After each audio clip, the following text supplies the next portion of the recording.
Alors bonsoir à tous, toutes et à tous.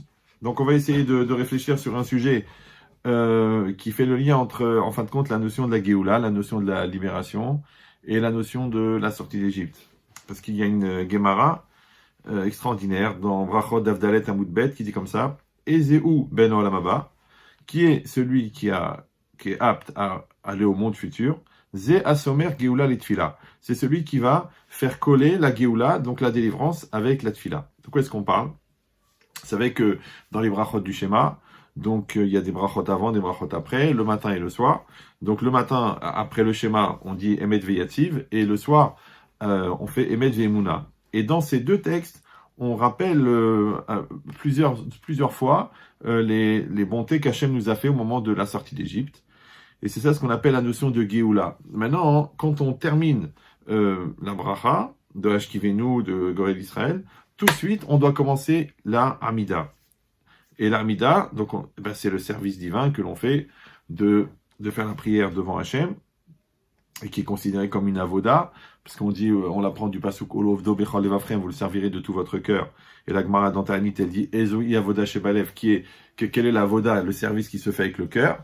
Et on dit c'est Ze Atfila. Donc ça veut dire que la Tfila, elle correspond à la avoda, au service divin, et les psukim, enfin les allusions que nous disons aux différents miracles de la sortie d'Égypte dans Goël Israël. En fait, ça, c'est la Géoula. Donc, quand on dit Somer Géoula les Tfila, c'est-à-dire que dès qu'on termine de dire Baruch Ata Hashem Gal Israël, automatiquement, tout de suite après, il faut faire la Hamida. Donc, dès qu'on termine Emet Veyativ ou Emet Veyemuna, il faut faire tout de suite la Hamida. Et ça s'appelle Somer Géoula la Tfila, c'est-à-dire qu'on a fait coller la délivrance avec la prière. Maintenant, les Talmidei Rabbeinu Yona, les élèves de Rabbeinu Yona, ils ont posé la question, ils ont dit Yesh le'akshot, vechim mipnei chez Somer Géoula letfila, yesh lo srar kolkar chez Yeben Olamaba. Il dit, est-ce que simplement parce que quelqu'un il a collé, on a dit la Géoula avec la Tfila, c'est-à-dire la fin des brachot du schéma avec la Mida, c'est-à-dire qu'il n'a pas fait de coupure, il n'a pas parlé au milieu, il n'a pas fait autre chose, rien, directement on fait ni un Kaddish ni rien du tout. Tout de suite, on attaque, on fait la Hamida. Alors pour cela, il va avoir droit au monde futur. Quand quelqu'un y réfléchit, en fin de compte, un homme, il passe sa vie, une femme passe sa vie par toutes les mitzvot qu'on va faire, par toute la Torah qu'on va étudier, pour pouvoir acquérir le monde futur. Donc comment c'est possible que simplement parce que quelqu'un, il a fait ce inyan-là, cette conduite-là, cette attitude, de toujours faire attention, de ne pas faire de coupure entre Géoula et Tfila, donc la fin de Emet Veyativ, Emet Veyemuna et la Hamida, il va avoir le monde futur. Donc les élèves de Rabbeinu Yona, ils se posent la question. Donc en quoi est-ce que une chose entre guillemets aussi simple, elle peut suffire pour acquérir le monde futur? Et surtout que quand on réfléchit, mais que d'un autre côté, on sait que c'est écrit dans la Mishnah, Kol Israël yeshlem chelek l'olam. Tout Israël a part au monde futur, d'accord? Mais le Nefesh HaChaim, il explique, il fait remarquer que c'est pas écrit Kol Israël yeshlem chelek be olam haba. Ouais, tout Israël à part dans le monde futur. C'est marqué Kol Israël yeshlem chelek le olam haba. Tout Israël à part au monde futur. Quelle est la différence entre le olam haba et ba olam haba? En vérité, la différence, c'est que c'est pas que ba olam haba, ça veut dire c'est un endroit, ouais, qu'on peut dire be olam haba dans le monde futur, et que chacun il aurait un morceau de terrain qui lui reviendrait là-bas pour dire qu'il a une part dans le monde futur. Non, les olam haba, oui, donc ça introduit pas une notion géographique, ça introduit une notion d'aptitude. Ça veut dire que chaque Israël a un potentiel d'être lié et d'être apte à recevoir le monde futur. Ça veut dire quoi? Ça veut dire en fin de compte que quelqu'un, normalement à la fin de sa vie, il meurt. Si quelqu'un, il va continuer à exister après sa mort, et que au-delà de ça, il va aller au Gan Eden, et au-delà de ça, après le Zman Mashiach, il ira au monde futur, c'est-à-dire au monde éternel. Cette notion-là d'éternité, elle existe, d'accord? Et chaque juif a le potentiel de le recevoir. Et dit cette notion-là, elle existe, d'accord? Mais c'est une aptitude. C'est-à-dire quoi? Ça veut dire que chacun a le potentiel d'avoir cette aptitude à recevoir. Il dit donc, c'est pas qu'entre guillemets, c'est garanti que quelqu'un il va avoir le monde futur. Non, c'est que quelqu'un, il peut se donner les moyens durant sa vie. Maintenant, nous, on sait très bien que toutes ces mitzvot que l'on fait, toute cette spiritualité que l'on développe, toute cette sanctification que l'on accomplit la distance qu'on prend avec la matérialité, avec la lutte contre les avérotes, contre l'Yetzirara, la sanctification des mitzvot, la sanctification de l'esprit, tout ça c'est fait pour pouvoir être apte justement au monde futur. Alors il dit comment c'est possible que quelqu'un simplement, parce qu'il va être Somer Geoula Letila, il va faire juste la Amida s'entraîner, alors il va avoir droit au monde futur. Alors il explique comme ça dans son langage le Nefesh HaChaim, et dit les Olamaba, c'est quoi les Olamaba au monde futur? Chez où Oseata à Olamaba Bemaase à mitzvot. C'est-à-dire qu'en fait, au moment même où il est en train d'accomplir la mitzvah dans ce monde-ci, maintenant il est encore vivant, il est dans ce monde-ci, par l'acte des mitzvot, il est en train de fabriquer son Olamaba. À mitzvot, ve'u amaase yede Adam atzmo. Et c'est l'acte des mains de l'homme lui-même. Qui a mitzvah, i etsem asrar. Il dit parce que la mitzvah en elle-même, elle constitue la récompense. Ve'aor ou began eden bechaye à Adam. Et la lumière, elle est dans le Gan Eden, bechaye Adam, du vivant de l'homme. Ça veut dire quoi? C'est-à-dire qu'en vérité, quelqu'un, il devient apte à recevoir le monde futur dans ce monde-ci. D'accord? Il est adapté. Maintenant, l'éclairage, c'est-à-dire la projection de cela, ça se fera dans le monde futur, après la mort. Mais déjà, l'aptitude et la nature qui va s'inscrire à l'intérieur de la personne, elle est déjà dans ce monde-ci. Un petit peu comme quelqu'un, il fait une école d'ingénieur. Bon, ben, il a fait les 4 ans d'école d'ingénieur, il a bien travaillé, il était sérieux, et maintenant, il est ingénieur. Maintenant, il est ingénieur, c'est vrai. Mais la mise en application de cette aptitude d'ingénierie, elle ne se fera que après, quand il aura un emploi d'ingénieur, il va appliquer. Alors, c'est comme si on disait, il y a la lampe, d'accord? Prenez une lampe torche comme ça, vous la voyez, d'accord? Une belle lampe comme ça, solide, américaine, comme ça, et vous l'allumez. Quand vous l'allumez, il y a le faisceau de lumière qui sort. Et ben, le faisceau de lumière, c'est la projection de la lampe. Maintenant, l'aptitude de cette lumière, cette potentialité de lumière, elle est à l'intérieur de la lampe. Ben, c'est exactement pareil. Dans ce monde-ci, on fabrique la lampe, d'accord? C'est-à-dire, on fabrique la lampe, on fabrique l'ampoule, on fabrique la pile, d'accord? On fabrique le contact. Ça, on le fait dans ce monde-ci. Et ensuite, simplement, on a juste à allumer la lampe. Maintenant, si la lampe est fabriquée, ben, automatiquement, elle va faire de la lumière. Et de la même manière que la lumière, elle est la projection de la lampe, de la même manière, la lumière, ça sera le monde futur, ouais, qui sera la projection de l'aptitude au monde futur. C'est-à-dire que quelqu'un qui va fabriquer son olamaba, ba olamazé, d'accord? D'ailleurs, on dit de quelqu'un il est ben olamaba, c'est-à-dire il est apte au olamaba, au monde futur, ba olamazé dans ce monde-ci. Plusieurs fois, la Gemara, elle amène des gens qui ont fait des choses extraordinaires. Et la Gemara dit, il y a une voix céleste qui est sortie et qui a dit, un tel, Ariou ben olamaba, ça y est, il est apte à voir le monde futur. Mais normalement, le monde futur, encore une fois, c'est après la mort. Mais ici, on dit non. Étant donné que la personne, en vérité, elle développe une aptitude, de la même manière que celui-là, il a fait une aptitude d'être médecin, celui-là, il a fait une aptitude d'être kadosh, d'être saint. Maintenant, cette sainteté, elle verra, entre guillemets, sa réalisation dans le monde futur, bien qu'il y en a déjà un avant-goût ici, dans ce monde-ci, d'accord? Parce que, en fait, c'est que quelqu'un, dans ce monde-ci, il perçoit et il reçoit sa part de monde futur, qui ne sera exprimé dans l'autre monde, mais qu'il a reçu déjà dans ce monde-ci. Et c'est ça tout le travail. Pour ça que c'est marqué les olamaba, c'est-à-dire que c'est une potentialité, une aptitude potentielle qu'on peut atteindre en faisant le travail qui est nécessaire. Mais encore une fois, alors c'est pour ça que le Zohar, il dit un langage comme ça, il dit olamaba ou olam shekvarba, parce que olam abba, comment on traduit nous?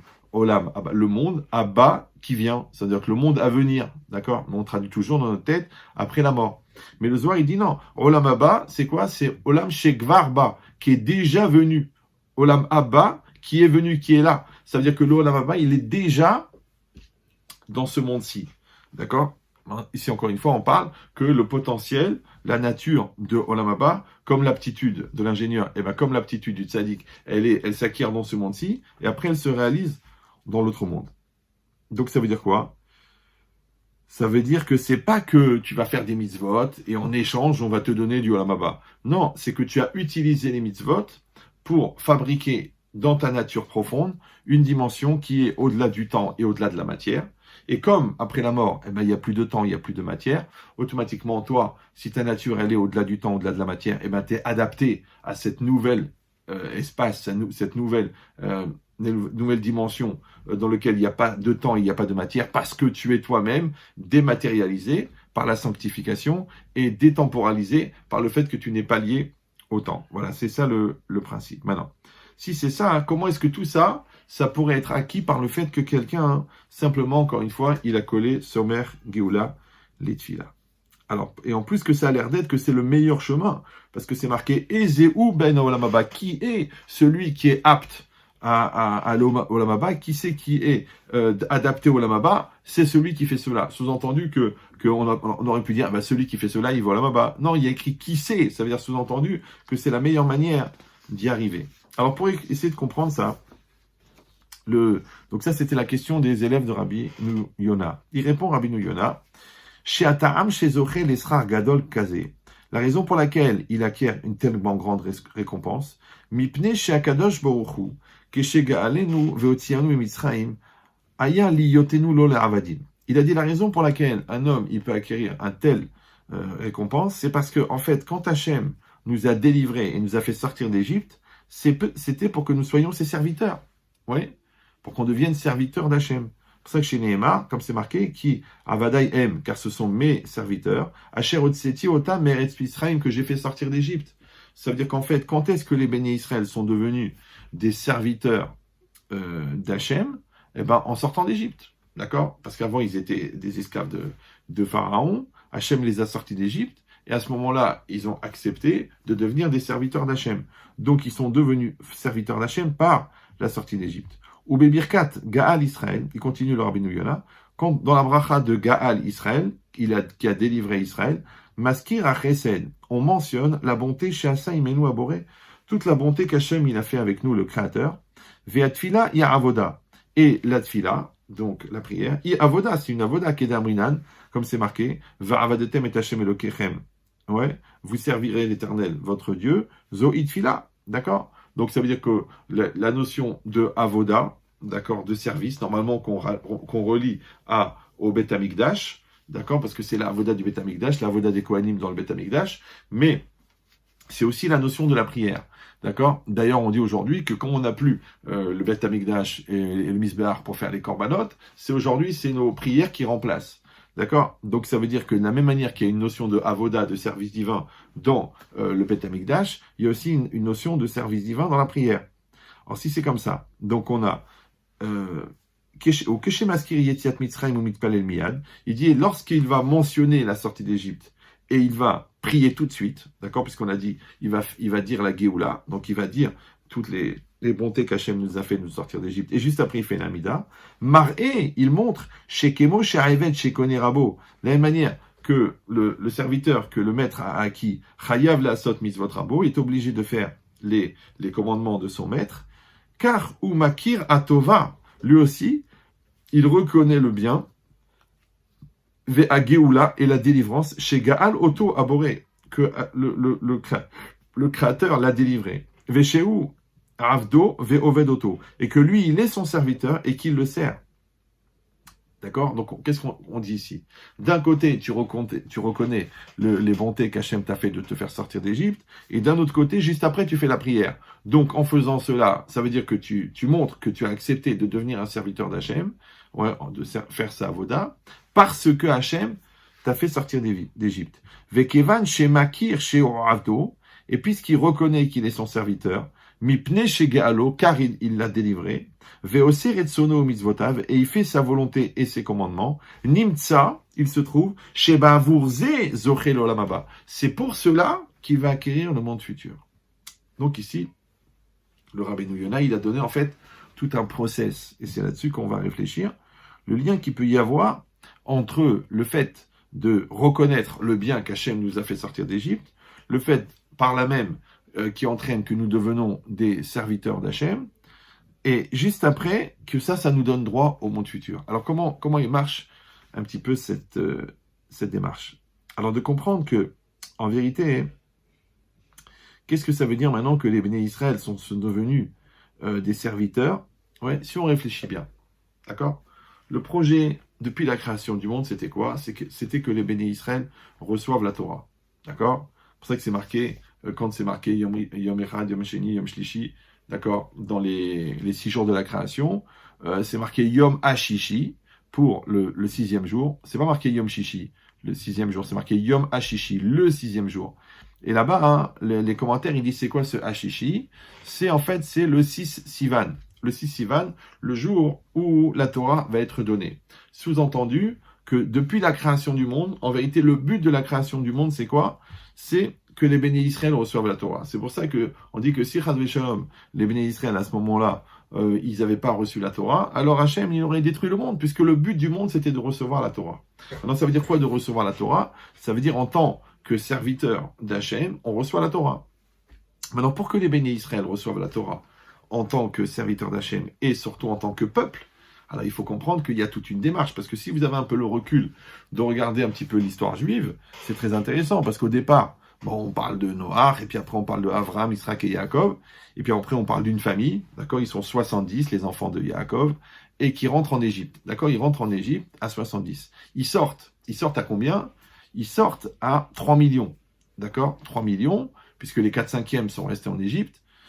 Donc il y en a 12 millions qui sont restés en Égypte et il y en a 3 millions qui sont sortis. Et ces 3 millions, ils arrivent dans le désert avec Moshe Rabbeinu et ils reçoivent la Torah. Maintenant, tout le but, encore une fois, de la création, d'accord? Ça veut dire que c'est presque 2000 ans de préparation pour arriver à cela. Parce que vous avez bien compris que toutes les qualités qui ont été développées par Avraham, Yitzhak et Yaakov pour réussir à ce que les béné Israël ils restent en Égypte. Et que malgré qu'ils sont en Égypte, ils gardent leur base, d'accord, pour avoir cette émouna. Et ensuite, toute la perte de émouna qu'ils ont eue à cause de l'esclavage d'Égypte, eh ben, il a fallu 1 an avec les plaies pour que les béné Israël, ils voient tous les miracles, d'accord, et qu'en fait, ça fait une éducation de leur donner cette dimension. C'est-à-dire que déjà, pendant tout cet esclavage, ils sont devenus, ils ont acquis la notion d'esclavage, d'esclave, c'est-à-dire d'être un serviteur à 100%. Et ensuite, cette notion de serviteur, ils l'ont juste transmise envers Akadosh Baruch Hu. Alors moi, j'ai donné une image comme ça. Pour éduquer un homme, ça prend 21 ans, un exemple. Ouais. Mais pour éduquer un peuple, ça prend 210 ans. Ça veut dire quoi? C'est-à-dire que pendant 210 ans, quand les béné Israël, ils étaient à 100% esclaves des Égyptiens, d'accord? Ils ont bien compris que tous les jours, il fallait casser l'esclavage, et c'est compliqué, parce que il y a 210 ans, ça veut dire que c'est des générations entières qui sont nées. Il y a la première génération, ben, elle est née libre, et ensuite, elle est morte esclave. La deuxième, elle est née esclave, elle est morte esclave. La troisième, elle est née esclave, elle est morte esclave. Et la quatrième, ou la cinquième, ou la sixième, eh ben, elle est née esclave, mais elle est sortie libre. Donc ça veut dire quoi? Ça veut dire que on peut dire que intrinsèquement, les béné Israël, ils sont devenus à 100% des esclaves. Ça veut dire que si déjà quelqu'un, je sais pas moi, qui a fait 10 ans de prison, il est complètement compacté, il est complètement formaté, il est complètement conditionné à être un prisonnier. Alors maintenant, quelqu'un qui a fait 5 ou 6 générations d'esclavage, il comprend à 100% qu'est-ce que ça veut dire d'être un serviteur. Maintenant, si on réfléchit au-delà, encore une fois, du côté traumatisant et angoissant de l'esclavage. Ouais, mais le fait qu'il s'agit comme une espèce de chinour, c'est-à-dire d'éducation de la masse. D'accord? C'est comme quelqu'un qui a un corps qui est relâché, qui est lourd et qui est gras. D'accord? Il se met à faire de la musculation parce qu'il veut avoir un beau corps bien musclé, bien fort. Il veut avoir un corps tonique. Qu'est-ce qu'il fait? Il commence à faire du sport. Mais le sport, ça fait mal, ça fait des courbatures. Pourquoi ça fait des courbatures? Ben, c'est normal. Parce qu'en fait, quand on n'utilise pas ses muscles, on développe des toxines à l'intérieur des muscles. Et quand on recommence à faire de la musculation, eh ben, on va faire sortir les toxines. Maintenant, l'expulsion des toxines fait mal. De la même manière, quand tu deviens intelligent, ça fait mal à la tête, parce que tu te casses la tête. Ben, quand tu fais de la musculation, ça fait mal. D'accord? Quand tu deviens courageux, ça fait mal. Pourquoi ça fait mal? Parce que, en fait, c'est pas le travail qui fait mal. C'est que c'est qu'il faut expulser le négatif qui a été cumulé par le non-travail. D'accord? Comme le fait de ne pas réfléchir. Eh ben, si on s'habitue à ne pas réfléchir, le jour où on est obligé de réfléchir, alors aujourd'hui c'est très à la mode, ça prend la tête, ça saoule, j'ai pas les nerfs. Mais en vérité de quoi? Parce que depuis des années, tu réfléchis pas. Je raconte souvent cette blague que je suis en plein cours et quelqu'un me lève la main et dit « Ah, Chetrit, excusez-moi d'arrêter le cours, mais j'ai des lancers dans la tête, je sais pas, ça démarre de là, ça va en arrière, et je ne sais pas s'il faut pas appeler le SAMU ou quoi. » Je fais « Mais non, c'est rien, ça s'appelle que tu réfléchis. » C'est-à-dire que le fait que tu sentes que ton cerveau fonctionne et que ça te demande un effort, eh ben c'est bien parce que tu es en train d'expulser, en fin de compte, les toxines de la lourdeur. comme les toxines de la paresse ou les toxines, comme le travail sur soi, d'accord, d'enlever de son orgueil ou de son entêtement ou de sa bêtise ou de sa psychorigidité, ça fait mal dans les midotes, mais en vérité c'est quoi? C'est parce que tu es en train d'expulser les toxines de tes mauvaises midotes.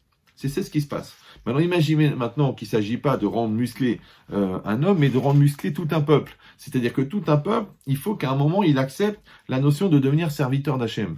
Mais la seule manière de réussir à être 100% serviteur d'Hachem, c'est d'abord que toi, tu as été serviteur à 100%, mais d'un homme. Donc quand les bénis Israël, pendant des générations, ils ont compris qu'est-ce que c'est la royauté, qu'est-ce que c'est l'esclavage, ils ont compris qu'est-ce que c'est d'être soumis à 100%. Donc le jour où ils ont basculé pour devenir des serviteurs d'Hachem, ils savaient ce que ça veut dire être serviteur à 100%, puisqu'ils étaient déjà serviteurs à 100%. D'accord?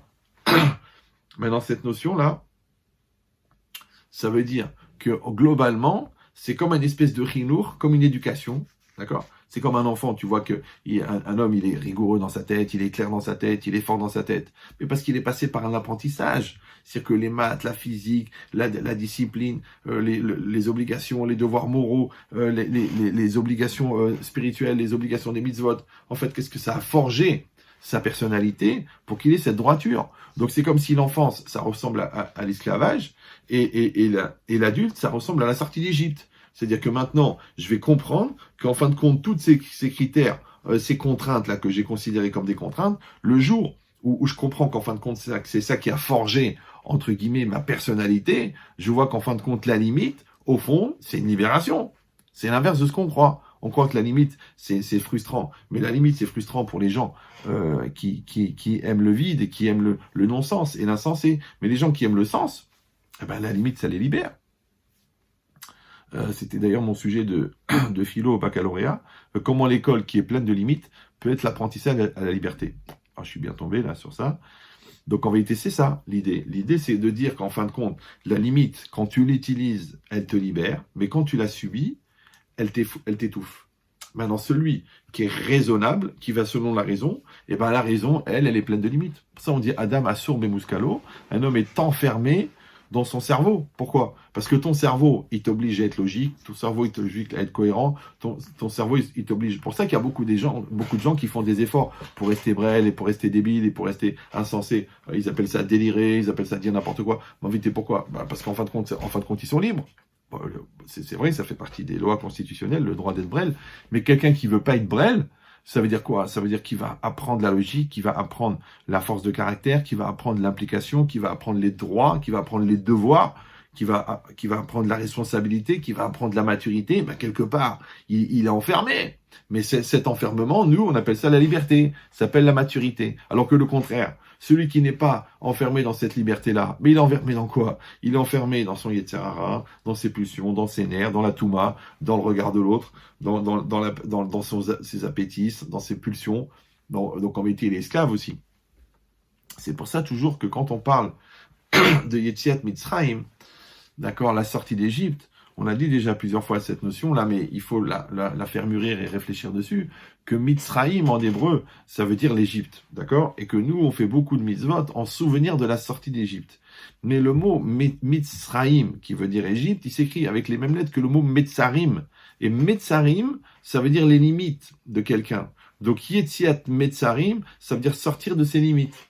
Maintenant, quand on dit que Hachem nous a fait sortir d'Égypte pour recevoir la Torah, en vérité, c'est que il faut avoir un certain niveau de liberté pour recevoir la Torah, mais en même temps, cette Torah, c'est elle qui va m'aider à sortir de mes limites. Ça veut dire que le meilleur apprentissage, en vérité, à la liberté, c'est pour ça qu'on dit Aroskim Batorah Elu En Benechorim. Bah oui, parce que quand la Torah, elle t'oblige à ne pas haïr l'autre, elle t'oblige à ne pas voler, elle t'oblige à ne pas tricher, elle t'oblige à assumer tes responsabilités, à faire attention de ne pas engendrer des dommages, à faire ce que tes obligations envers tes employés, à être à 100% avec ton conjoint et à faire ce qu'il faut envers tes enfants et à respecter la société dans laquelle tu vis. En fin de compte, la Torah, eh ben, en même temps, elle te crée des limites, mais en fin de compte, elle te libère. Bah oui, parce que quand on t'a interdit de haïr, en vérité, on t'a enlevé 90% des nerfs et des névroses et des angoisses et des mal-être. Quand la Torah, elle t'a interdit d'être rancunier, quand la Torah, elle t'a interdit d'être la vengeance, quand la Torah, elle t'a interdit la jalousie, te rends compte de combien de maladies mentales elle t'a soigné? C'est énorme, c'est extraordinaire. D'accord? Simplement en te l'interdisant. Maintenant, quand toi, tu acceptes la chose, eh ben, ça veut dire que tu vas donner les moyens de l'appliquer. Automatiquement, il va falloir que tu te débarrasses de toutes les mauvaises qualités qui entraînent que tu es jaloux, que tu es psychorigide, que tu es méchant, que tu es rancunier, que tu es offensant, que tu fais honte. Tout ça, tu vas le détruire. Or, c'est ces qualités-là qu'il faut détruire pour avoir droit à la Torah. Donc la Torah, en même temps, pour y avoir droit, il faut développer les 48 qualités qui sont nécessaires, mais en même temps, la Torah elle-même, elle te libère de tous ces côtés négatifs, de tous ces côtés qui sont liés à la dimension bestiale et bassement humaine de l'homme. Donc là, quand la Torah elle t'oblige à t'élever, en vérité, elle te sort de tes limites. Donc quand on dit que un homme il sort d'Égypte grâce à la Torah, on a compris qu'un homme il sort de ses limites grâce à la Torah. Ah, tu dis oui, mais c'est d'autres limites, c'est d'autres contraintes. Mais ça s'appelle la maturité, ça s'appelle d'être un adulte. C'est que celui qui n'a pas compris que le code de la route le libère, eh ben il va mourir dans le prochain sens interdit. Mais il est libre, d'accord? Quand j'étais jeune, j'avais 14-15 ans, j'avais un copain qui était anarchiste. Il m'a dit, oui, je suis anarchiste, ouais, je suis anarchiste. Mais ça veut dire quoi? Moi, je savais ce que c'était, mais je lui pose la question comme ça. Je dis, mais c'est quoi anarchiste? Il me dit, c'est digne, ni Dieu, ni maître, aucune limite, la liberté 100%. Je dis, ah bon, aucune contrainte? Il me dit, aucune contrainte. Je dis, alors si vraiment tu veux être libre à 100% et que tu veux te débarrasser de tes contraintes, il faut que tu arrêtes de respirer. Parce que tu as une contrainte qui est la respiration, et c'est contraignant, parce que tu es obligé de respirer, donc tu devrais t'arrêter de respirer, comme ça tu mourrais en homme libre. Bon, il a réfléchi un peu, il a compris que ça voulait rien dire. D'accord? Ça veut dire que la liberté à 100% dans le sens de aucune limite, aucune contrainte, en vérité, c'est juste l'expression d'un Yetzer Hara extrêmement développé, et ça n'a rien à voir avec la liberté. Donc, vous avez compris qu'en fait, que quand quelqu'un, il est capable, c'est pour ça qu'Hachem, il a dit, j'ai donné le Yetzer Hara et j'ai donné la Torah en médicament. La Gemara dans Kiddushin, ouais, pourquoi? Parce que le meilleur médicament contre le Yetzer Hara, c'est la Torah. Donc ça veut dire que quand quelqu'un, en fin de compte, n'accepte pas le médicament, il garde la maladie. Donc si la maladie c'est Yetzer Hara et que le médicament c'est la Torah, donc quelqu'un en vérité, en refusant la Torah, il reste malade du Yetzer Hara. C'est pour ça d'ailleurs que les gens qui sont bien dans la Vera et bien dans la Touma et bien en dehors de la religion, ils peuvent pas supporter la religion, ils peuvent pas supporter les religieux. Bah oui, parce que si le religieux il a raison, donc lui il s'est planté. Et ça c'est insupportable. Et comme c'est très difficile de se remettre en cause, donc les gens ils préfèrent. Donc ça veut dire que vous avez en résumé, bon, j'ai fait un petit écart, mais c'est pas grave, peut vous faire gagner une vingtaine d'années. En fin de compte, en résumé, il y a que deux solutions. Ou tu vas être un serviteur de Dieu, ou tu vas être un serviteur du Yetzer Hara. Voilà, c'est ça la liberté.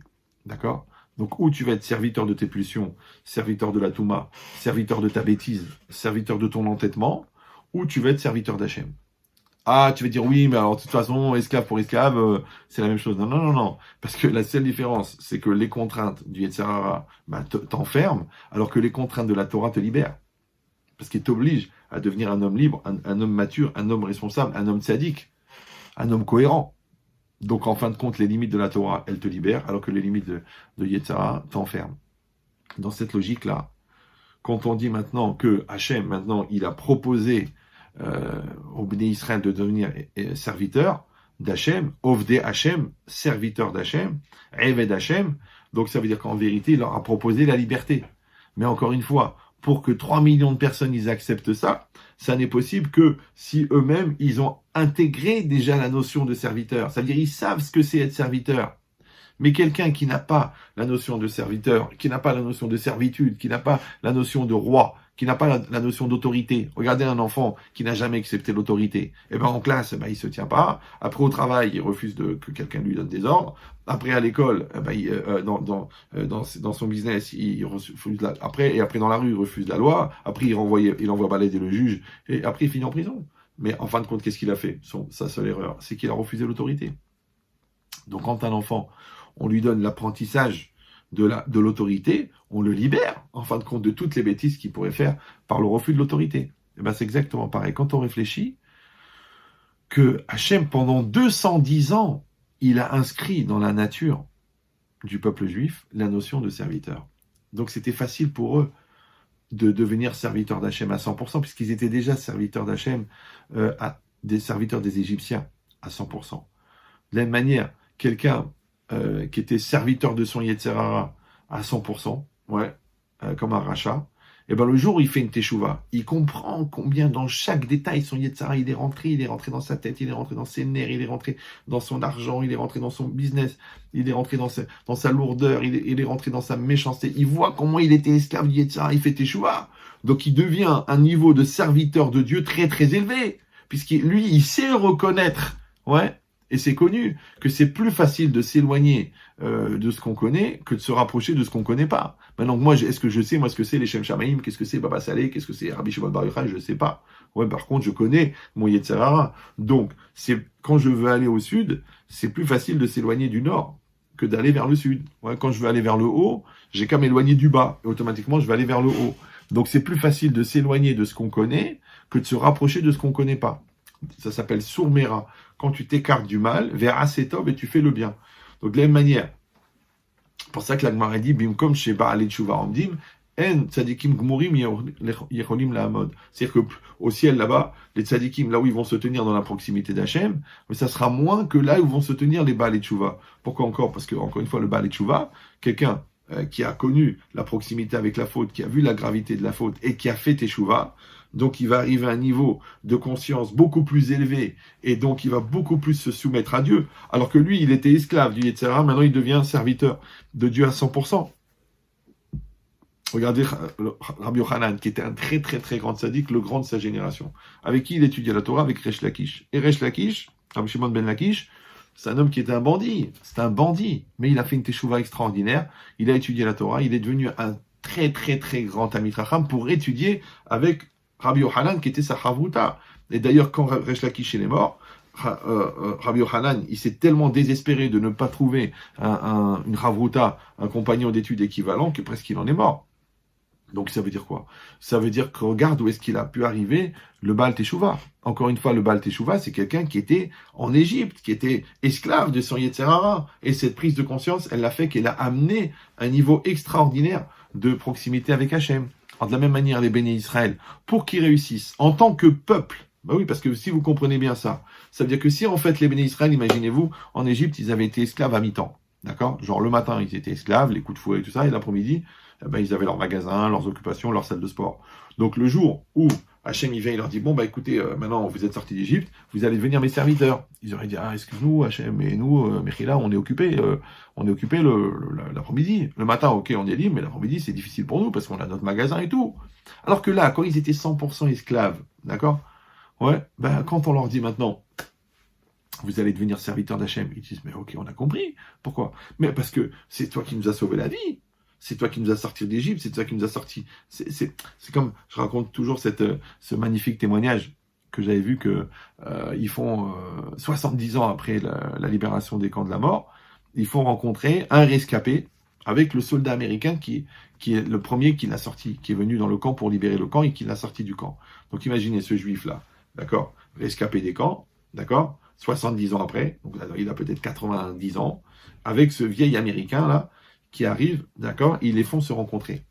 Maintenant, l'américain, le soldat américain, donc lui, c'est un vétéran de l'armée américaine qui est arrivé là-bas, disons, à Mauthausen ou à Auschwitz, et qui a sorti ce juif-là et 70 ans après, le juif, il a encore la reconnaissance, d'accord? Et j'étais très touché parce que les deux, ils pleuraient.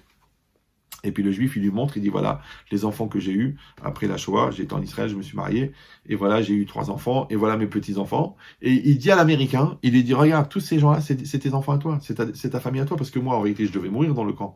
Toi, quand tu es parti d'Amérique pour faire l'effort de me sauver, en me sauvant la vie, tu as fait que j'ai pu vivre, j'ai pu survivre, et j'ai pu me marier, j'ai pu avoir des enfants, et donc il a une reconnaissance envers cet Américain, d'accord? De lui dire, en fin de compte, ma vie, elle t'appartient. Tout ce que j'ai fait, ça t'appartient.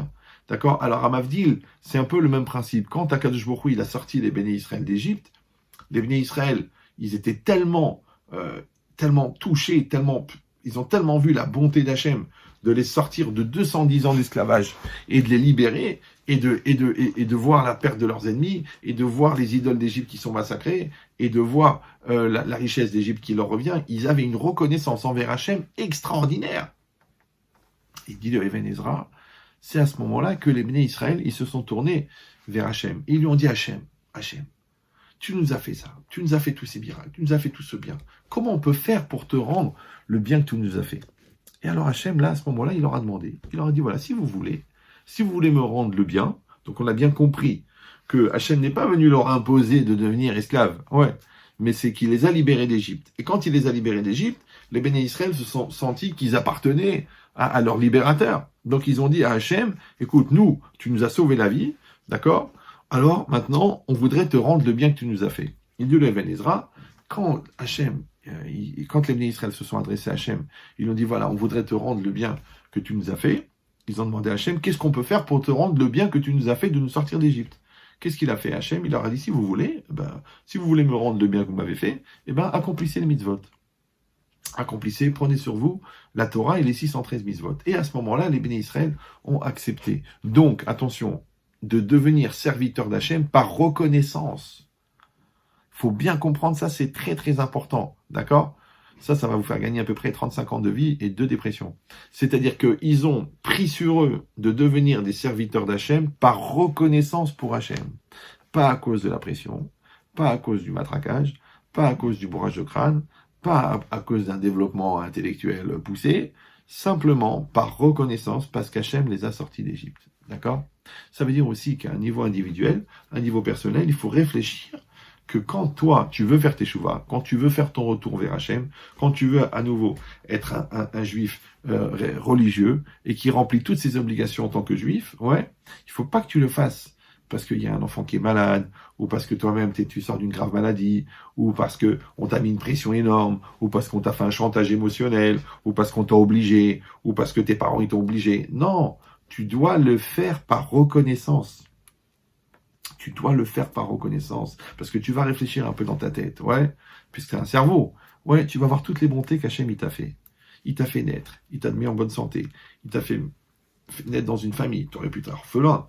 Bon, il t'a fait naître avec un corps entier et en bonne santé. Tout ça, il faut le reconnaître. Toutes les millions de bontés, que tes yeux ils fonctionnent, que tes bras ils marchent, que tes jambes elles fonctionnent, que tu as un estomac qui marche normalement, ouais, tout ça c'est de la bonté. Après que tu sois dans une famille plutôt que d'être jeté dans la rue, c'est une bonté. Que tu naisses dans une famille équilibrée alors que tu aurais pu naître dans une famille de cinglés, c'est une bonté. Que tu naisses dans un pays en paix où tu peux vivre ta vie, que tu as une parnassa, que tu peux te marier, que tu peux avoir tout ça, c'est que des bontés du bon Dieu. Donc un jour, si Dieu veut, ouais, tu vas devenir intelligent, tu vas demander, bon, dis-moi, mais quand est-ce qu'il faut payer tout ça? Qu'est-ce qu'on peut faire pour remercier pour tout ça? Ouais, pour remercier Hachem de tout ça. Tu vas réfléchir et tu vas dire, la seule manière de remercier Dieu, parce que tu peux pas lui donner de l'argent, tu peux pas lui offrir un bateau, une maison, ouais, la meilleure manière de le faire, c'est, en fin de compte, d'accomplir sa volonté. C'est de faire ce qu'Hachem a demandé. D'accord? Un petit peu comme des parents qui sont pas très très riches et qui éduquent leurs enfants. Et ils se sacrifient pour lui et l'enfant il fait des grandes études. Et maintenant il va voir ses parents, il dit papa, maman, voilà maintenant grâce à Dieu que je gagne 1 million d'euros par mois, je voudrais vous rembourser tout ce que vous avez payé pour moi, tout ce que vous avez dépensé pour moi durant toutes ces années. Ouais, les parents ils disent mais tu peux pas nous rembourser. C'est quoi rembourser? Tu veux rembourser les frais? Mais comment tu vas rembourser les efforts? Comment tu vas rembourser les prières? Comment tu vas rembourser le sacrifice? Ta mère, elle a fait des ménages pendant 15 ans pour que tu finisses médecine. D'accord? Comment tu vas rembourser? Alors il dit, mais alors comment je vais faire pour vous rendre? Parce que moi je me sens que je suis redevable. Il dit, la seule manière de rendre, c'est si tu te conduis selon l'éducation qu'on t'a donnée. C'est-à-dire si tu es religieux, tu es sérieux, tu as la crainte de Dieu, tu as l'amour de Dieu, tu respectes ton conjoint, tu éduques tes enfants comme il faut, tu es quelqu'un de sérieux, tu fais Kiddush Hashem dans le monde, tu es un homme honnête, tu es comme il faut, mais on est largement remboursé. Qu'est-ce qu'on va faire de tes cadeaux? Qu'est-ce que tu vas faire? Tu vas m'offrir une belle montre à 100 000 euros et tu vas tromper ta femme. Ouais. Tu vas m'acheter une villa sur la côte et tu vas faire des embrouilles et des magouilles. Ouais, et du Chilul Hashem. J'ai pas besoin. Non. Si toi, tu vas dans le chemin bien dans lequel on t'a éduqué, ça y est, on est remboursé. De la même manière, nous aussi, si on se sent redevable envers Hachem, et normalement ça ne devrait pas être difficile, parce que tu prends une feuille et tu marques toutes les bontés qu'Hachem t'a fait, automatiquement ça va créer chez nous un sentiment de reconnaissance, et cette reconnaissance, elle va nous faire créer comme un sentiment de dette, et pour payer la dette, on va se demander comment on peut payer cette dette. Ouais, on va faire les mitzvot.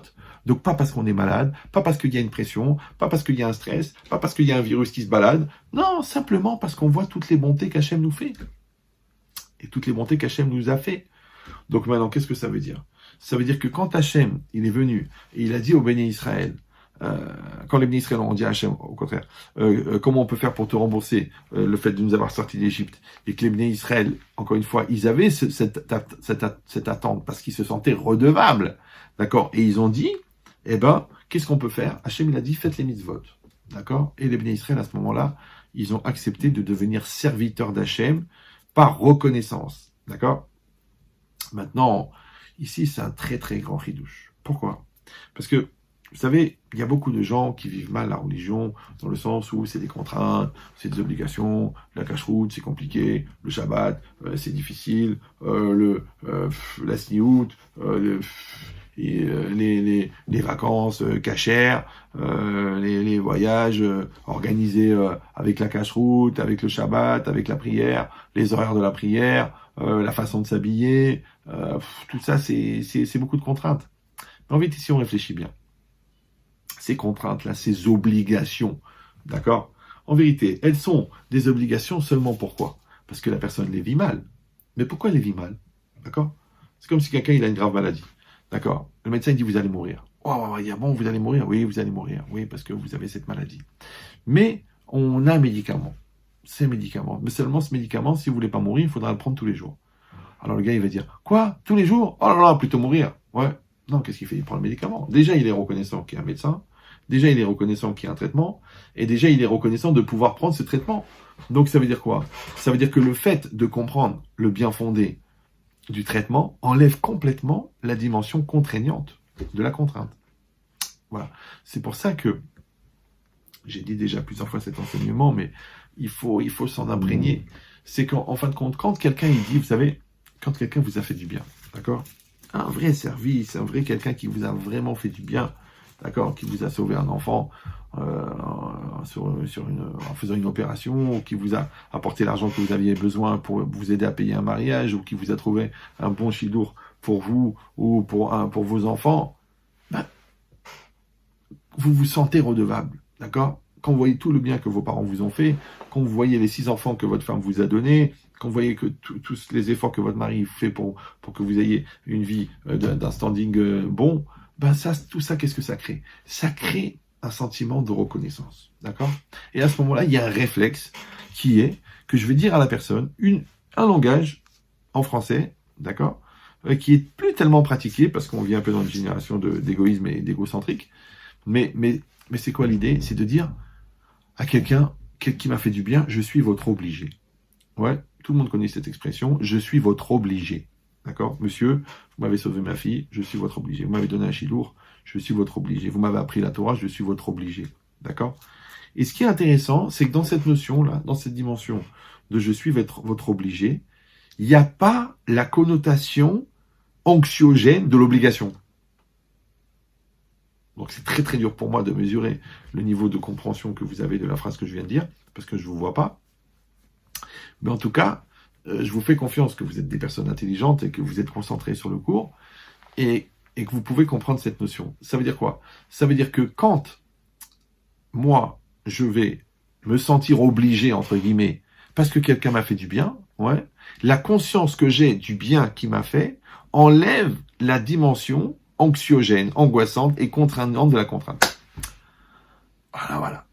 Ça veut dire que puisque la dimension de contrainte, elle disparaît grâce au niveau de conscience de la reconnaissance, donc plus j'augmente la reconnaissance, plus je baisse le niveau de contrainte. Malheureusement, l'inverse aussi. Ça veut dire que si quelqu'un a du mal, d'accord, avec les contraintes, c'est parce qu'en fin de compte, il manque de reconnaissance. Bah oui, si ma femme elle me dit je t'en prie, j'ai laissé les cours dans la voiture et moi ça me saoule, d'accord, j'ai qu'à penser aux 6 accouchements, d'accord, aux souffrances, aux vergetures, aux difficultés de l'allaitement, aux difficultés de l'éducation, au fait que ma femme elle supporte les gosses toute la journée, et d'un seul coup je vais trouver les sacs légers, les 4 étages à pied, parce que l'ascenseur il est en panne, je vais les trouver, non seulement je vais les trouver faciles à porter les sacs, mais je vais même remercier Hachem que l'ascenseur il marche pas, parce qu'en fin de compte, on m'a donné l'opportunité d'essayer de rendre le bien que j'ai reçu.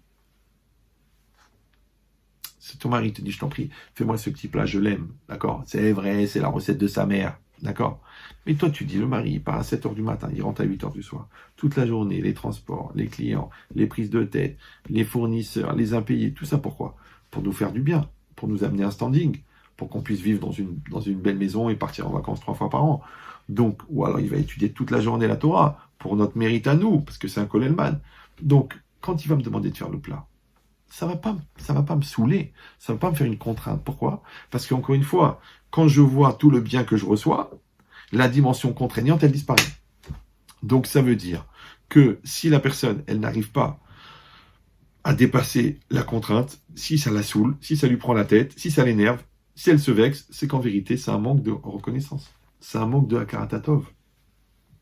Mais ici, à Botaï, la Torah, elle nous a donné le secret du bonheur. Bah oui, parce que pourquoi les 3 quarts des gens, ils se prennent la tête et ils s'angoissent et ils s'énervent, d'accord, de supporter leur conjoint et de supporter les enfants et de supporter la religion et de supporter le travail et de supporter leur corps et de supporter la vie et de supporter les obligations et de supporter les interdits.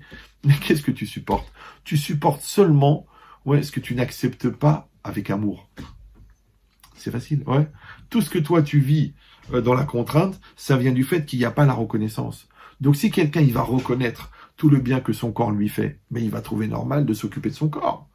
Donc si ton corps il te dit écoute, ça suffit le sucre, ça me rend malade, ça suffit l'alcool, ça suffit la charcuterie ou les choses mauvaises, eh ben tu dis à ton corps écoute, merci de m'avoir porté jusque là, donc je vais faire attention à toi. Et si le corps il te dit j'ai besoin de faire du sport, fais du sport.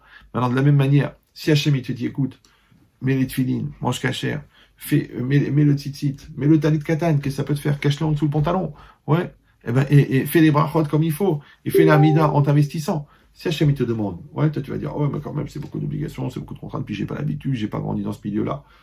Mais en vérité c'est quoi? C'est juste qu'on te donne l'opportunité d'essayer de rendre un petit peu ce que tu as reçu, un petit peu, parce que combien de proportions tu vas rendre par rapport à tout ce que tu as reçu, ouais.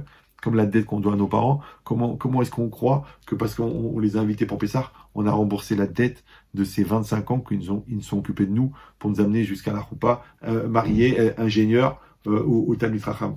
Comment tu vas rembourser cette dette? C'est une dette qui ne peut pas se rembourser. D'accord? Et le fait qu'elle ne se rembourse pas, ça te rend toujours redevable. Et le fait d'être redevable, ça va faire que tu vas continuer à te rendre compte de tout le bien qu'ils t'ont fait. De la même manière, quand moi je développe je prends la conscience de tout le bien que Hachem m'a fait, que Hachem me fait et qu'Hachem me fera, je me mets dans une situation de reconnaissance tellement forte qu'il n'y a plus aucune contrainte. Mais tu te rends compte toutes ces prises de tête, tous ces blocages de dos, tous ces stress et toutes ces psychorigidités qui viennent de la contrainte, qui en fait juste la lutte que tu as toi avec ton Yetzirah. Parce que ton Yetzirah, il te dit laisse tomber les mitzvot, et toi, t'es timide, alors t'oses pas lui dire va chez ta mère. Donc tu l'écoutes, et ça te coûte. Donc t'as le rabbin qui te parle, t'as ta conscience qui te parle, t'as tes parents qui te parlent, t'as tes conjoints qui te parlent, et de l'autre côté, t'as Yetzirah qui dit allez, on va tout balader, te prends pas la tête. Et c'est vrai que c'est plus facile d'envoyer balader que d'assumer. Mais après, quand tu te retrouves en situation de demander des excuses, d'essayer de sauver ton couple, ou alors de récupérer tes enfants, ou alors de demander à Hachem qui t'envoie la santé, mais il y a Brel, réfléchis. Tout cet a posteriori, là, tout ce Bedieved, il vient parce que tu n'as pas fait à l'époque ce qu'il fallait faire. Maintenant, pourquoi tu l'as pas fait? Parce que c'était contraignant. Mais pourquoi c'était contraignant? Parce que tu n'as pas vu le bien fondé qui était dedans. Et le fait de voir le bien fondé, c'est ce qui aurait fait que tu aurais eu la reconnaissance. Et la reconnaissance, elle aurait fait que tu l'aurais fait avec facilité. Et si tu l'avais fait avec facilité, tu l'aurais fait avec amour. Donc ça aurait été facile.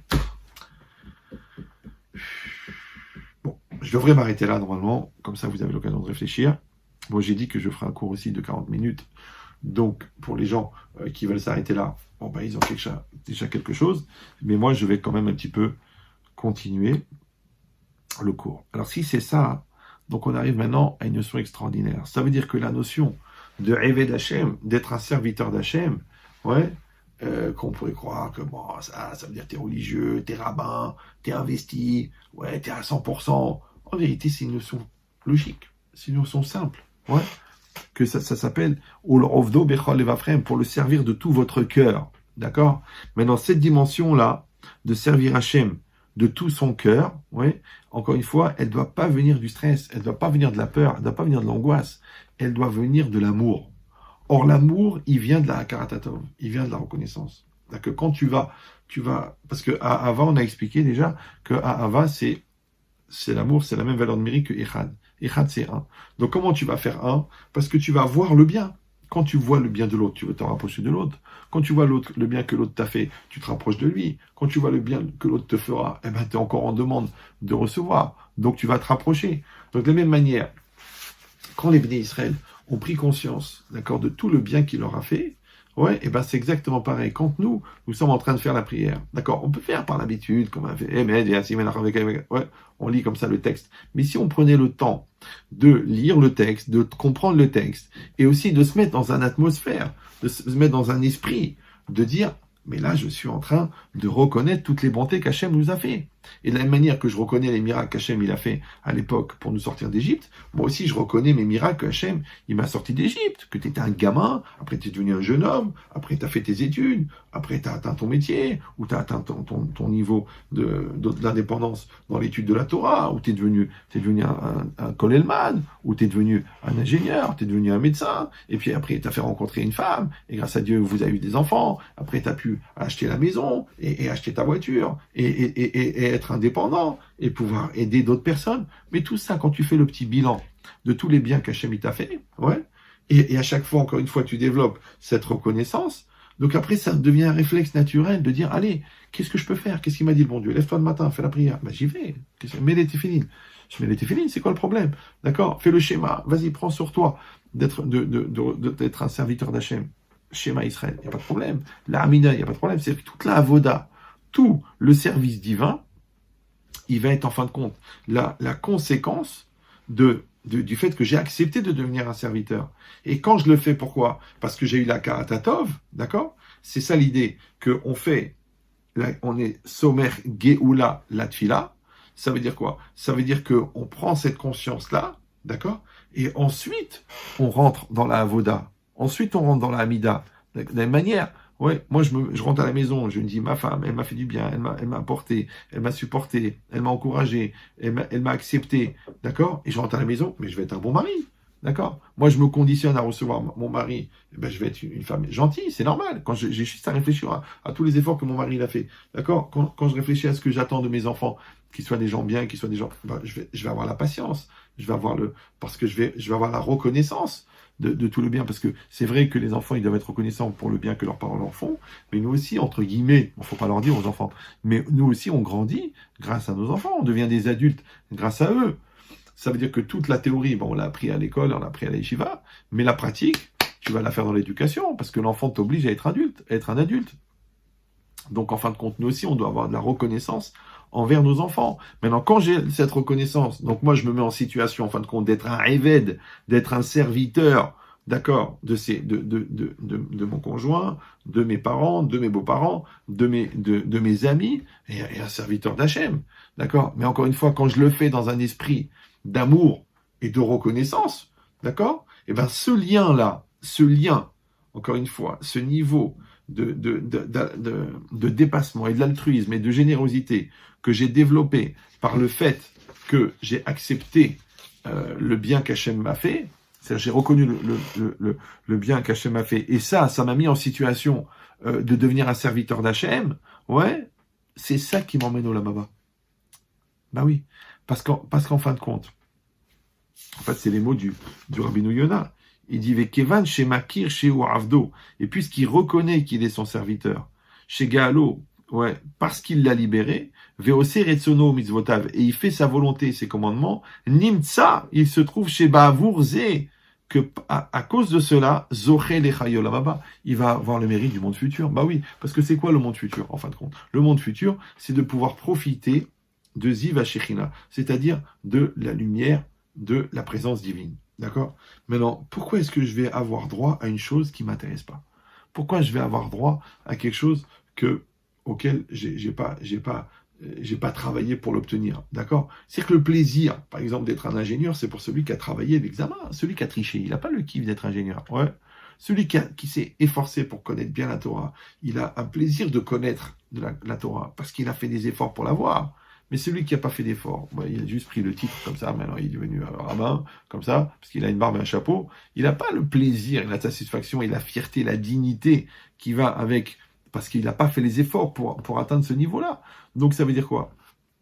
Ça veut dire que si moi, je comprends que ce que les autres appellent les contraintes, nous, on appelle ça l'opportunité d'atteindre le niveau de la satisfaction d'être, donc du coup, ça devient une fierté de pouvoir servir Hachem. Ouais, ça devient une grandeur d'être un serviteur d'Hachem. D'ailleurs, la preuve, c'est que soi-disant religieux, pas religieux, plus religieux, moins religieux, mais quand la personne elle a un problème, qu'est-ce qu'elle va faire? Elle va demander une bracha, mais à qui elle va demander?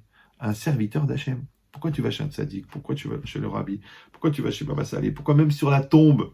Ouais, alors qu'il est mort, pourquoi tu vas là-bas? Parce que tu sais que c'était quelqu'un qui était proche d'Hachem. Ouais, mais va chez le doyen de la fac. Tu vas à Jussieu, tu dis voilà, je voudrais voir le doyen. Tu vas à la fac de médecine, tu dis je voudrais voir le doyen. Tu vas aller voir un grand professeur, il dit ah vous êtes un grand sage, vous êtes un homme bien, faites-moi une bénédiction, priez pour que mon enfant il sorte de la maladie. Je vous en prie que ma femme elle soit sauvée de la leucémie. Pourquoi tu ne demandes pas une bracha à un homme bien? Non, pourquoi tu vas chez un tzaddik? Parce que tu sais que le tzaddik, il est proche d'Akadosh Baruch Hu. Alors pourquoi il est proche? Parce qu'il a pris sur lui d'être un serviteur d'Hachem. Il y a cette notion-là. D'accord? C'est ça, Somer Geoula Letfila. Donc ça veut dire que nous-mêmes, chacun d'entre nous, il doit réfléchir. Combien et à quel point, ouais, et ça c'est facile, hein? C'est un petit exercice très simple. Vous prenez une feuille, d'accord? Et vous regardez, vous marquez tout ce que votre conjoint il fait pour vous. Tout le bien. Après, vous prenez une feuille, vous marquez tout le bien que vos parents ils ont fait pour vous, ils font pour vous. Après, vous marquez tout le bien que vos enfants font pour vous. Et après, vous marquez tout le bien qu'Hachem fait pour vous. Et quand vous prenez cette liste-là, d'accord? Parce que c'est pas la même chose de le penser et de l'écrire. Parce que quand vous le pensez, vous dites, oui, ok, elle m'a fait du bien, mais moi aussi je fais ça. Ouais, c'est ça, c'est un très très grand malheur. Ça, c'est que quand on parle de l'autre, automatiquement, tu te sens obligé de parler de toi. Mais oublie-toi un petit peu, ferme-la un peu, ouais. Prends le temps de dire merci, mais pas en comparaison avec les efforts que tu fournis. Juste de dire merci, c'est tout. Pas et moi, ouais. Et tu prends cette feuille et tu marques tout ce qu'Hachem fait pour toi. Si tu te sens pas redevable de quelque chose envers Hachem, c'est pas grave. Mais peut-être qu'il faudrait réfléchir à ta judéité. Peut-être ça vaut la peine. D'accord? Ah bah oui.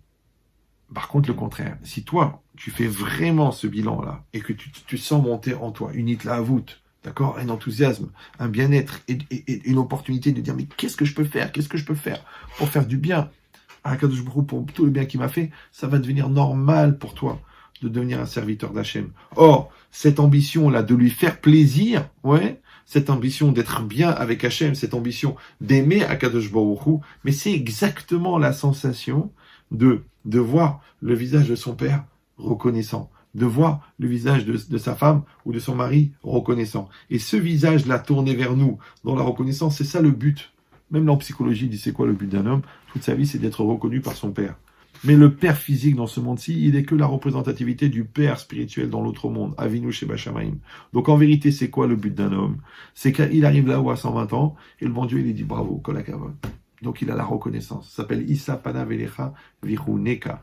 Hachem, il va tourner sa face vers toi, et tu vas trouver grâce à ses yeux. Donc ça veut dire quoi? C'est que le but, c'est d'avoir la reconnaissance d'Hachem. Et ça, cette notion-là de reconnaissance d'Hachem, en vérité, elle est le miroir de ma propre reconnaissance. Parce que moi, j'ai eu de la reconnaissance envers lui. Ça m'a développé mon sens d'être un serviteur. Et comme j'étais un bon serviteur, Hachem lui-même, il m'a montré qu'il reconnaissait, parce qu'il a intervenu dans ma vie, parce qu'il était proche de moi, et parce qu'il me donne le monde futur. Et bien, cette dimension-là, miroir, entre la reconnaissance de l'homme et la reconnaissance d'Hachem, c'est ça le monde futur. C'est ça le plaisir qu'on aura pour l'éternité, là-haut, à 120 ans.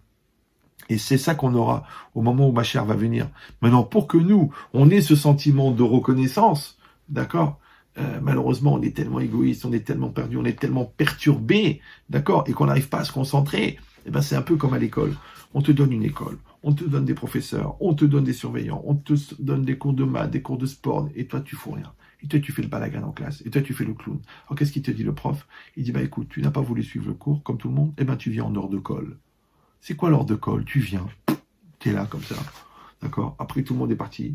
Toi, tu reviens à l'école, tu restes à l'école, et tu tapes 2 heures de colle, d'accord? Et tu es là, comme ça.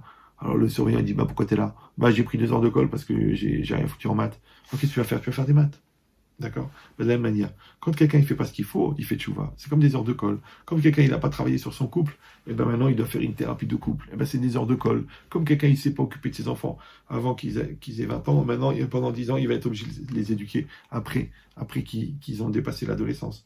Pourquoi? En fait, c'est les heures de colle pour le travail que tu n'as pas fait. Et ben de la même manière, c'est comme si Akadosh Baruch Hu aujourd'hui, il nous a mis en colle. Il nous a mis en heures de colle. Ouais. Attends, je sais même pas ce qui sonne.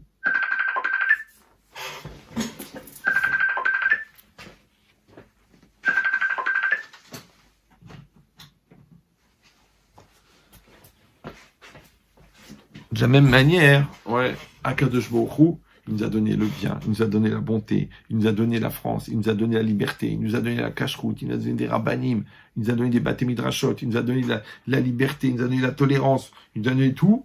Et nous, qu'est-ce qu'on a fait? On a fait n'importe quoi. Alors le bon Dieu l'a dit, bon, écoutez, ouais, comme je vois que vous avez du mal à vous concentrer et de faire vos devoirs, eh ben, je vais vous mettre en hors de colle. Et là, il n'y a plus rien à faire. Voilà, tout le monde à la maison.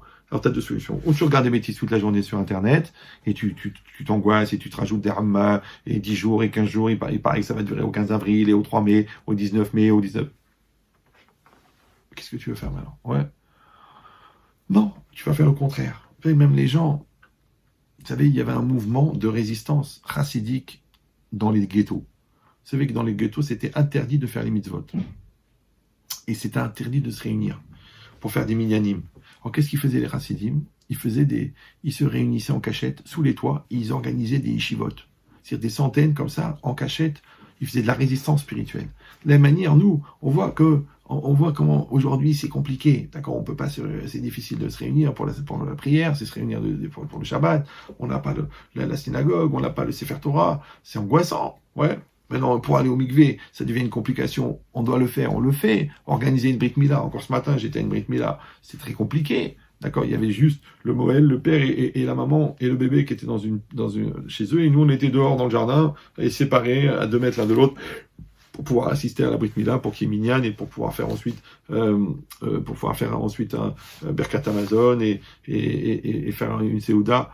Donc ça veut dire quoi? Ça veut dire que c'est compliqué de faire les mitzvot. Mais quand on avait la possibilité, quand il y avait toutes ces Brit Milot et qu'on était en train de parler des bêtises et en train de rigoler de n'importe quoi, on n'était même pas concentré sur le mérite de pouvoir faire une Seouda de Brit Mila. Quand on avait le minyan, ouais, la synagogue, et qu'on était là en train de parler pendant la Chazera, pendant la Mida, pendant le Kaddish, qu'on était en train de parler pendant le Sefer Torah, ben, il n'y a plus de Sefer Torah, voilà.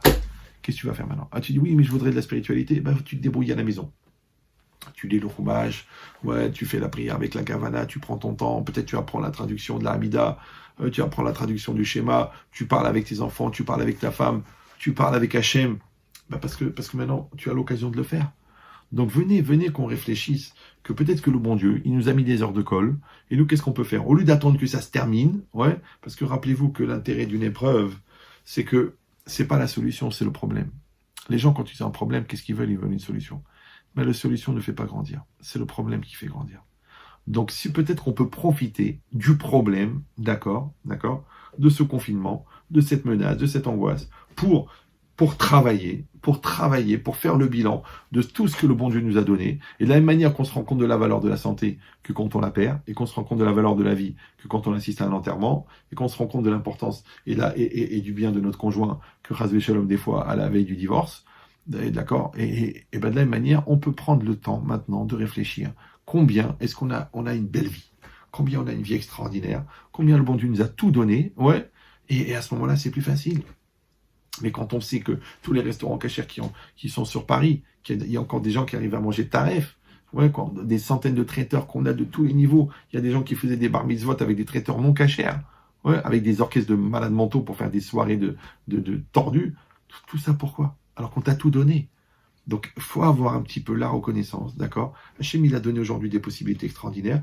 Et maintenant, c'est à nous de mesurer la valeur de ce message. Si on le fait avec amour, avec bienveillance, d'accord?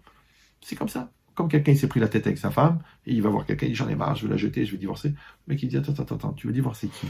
Cette femme-là, qui supporte ton caractère pourri, qui te fait manger tous les jours, qui est disponible avec toi, qui est dans l'intimité, qui accepte tes désirs, tu veux la jeter? T'as bien réfléchi? Alors le gars, il dit, ouais, t'as raison, c'est une femme extraordinaire, où je vais trouver une femme pareille. De la même manière, Tu fais la même chose avec ton mari, tu fais la même chose avec tes enfants, tu fais la même chose avec la vie, tu fais la même chose avec le pays dans lequel tu vis. Et à ce moment-là, tu vas développer cette reconnaissance et tu verras que la vie, elle sera beaucoup plus facile. Donc on a compris pourquoi est-ce que celui qui va être sommaire Géoula la Tfila, qui va coller la reconnaissance des bienfaits de la sortie d'Égypte avec tout de suite, avec le service divin, c'est pour ça qu'il peut avoir droit au monde futur. Merci à vous tous d'avoir écouté ce cours. Je rappelle que le cours est dédié pour tous les malades d'Israël, qu'Hachem l'envoie de fois chez les mains et que tout le reste de la communauté et tout le monde entier soit sauvé de cette maguefa, de cette maladie tellement grave. Et on demande en particulier une refoua chez les mains pour Nissim ben Messaouda, pour Yoel Nahum ben Vitla, pour Gershon ben Vitla, pour le Rav Yechia ben Aïcha Teboul, le Dayan de Lyon. On a très très besoin des compétences des gens, des grands amis comme ça, et de tous les malades d'Israël, et que Bezrat Hashem aussi, et à Mavdil, que ce cours soit dédié aussi pour l'élévation de l'âme des personnes qu'on a perdues malheureusement à travers cette maladie, dans cette période qui est très très difficile, et en particulier pour Monsieur Harry Bitton de Casablanca. J'ai une pensée pour lui et pour toute sa famille, que je vous l'accueille et qu'il soit un protecteur pour toute sa famille. Je vous embrasse tous.